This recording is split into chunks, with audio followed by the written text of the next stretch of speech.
एक बार की बात है, एक खूबसूरत शहर में जहाँ सभी लोग शांति से रहते थे, वहाँ एक अजीब घटना घटी। उस शहर में एक सुपर हीरो रहता था जिसका नाम आकाश था। आकाश में अद्भुत शक्तियाँ थीं। वह हवा में उड़ सकता था, अग्नि से खेल सकता था और बिजली की गति से दौड़ सकता था। उसकी आंखों में अद्भुत चमक थी और उसके हाथों से रोशनी निकलती थी जो अंधकार को मिटा देती थी। लेकिन हर सुपर हीरो की तरह उसके पास भी एक दुश्मन था। इस दुश्मन का नाम था काल। काल एक शक्तिशाली विलेन था जो अंधकार से बना था। उसकी शक्तियों का स्रोत उसकी काली छाया थी जो जब भी किसी पर पड़ती उसे भय और निराशा से भर देती। काल का एक ही मकसद था, शहर को अंधकार में डुबो देना और वहाँ के सभी लोगों को उसकी छाया में लाना।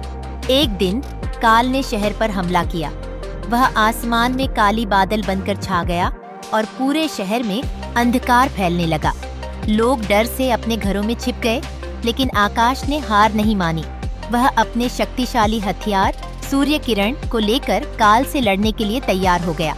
आकाश और काल के बीच एक जोरदार लड़ाई शुरू हो गई। काल ने अपनी काली छाया से आकाश को जकड़ने की कोशिश की, लेकिन आकाश ने अपनी रोशनी से उस छाया को दूर कर दिया।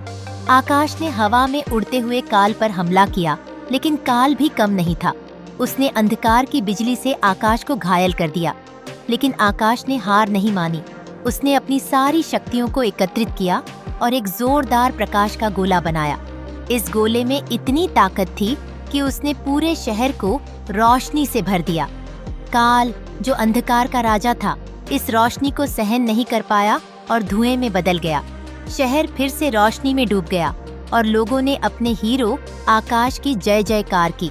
आकाश ने काल को हरा दिया, लेकिन वह जानता था कि काल पूरी तरह से समाप्त नहीं हुआ था। वह केवल छिप गया था और एक दिन वह फिर लौटेगा।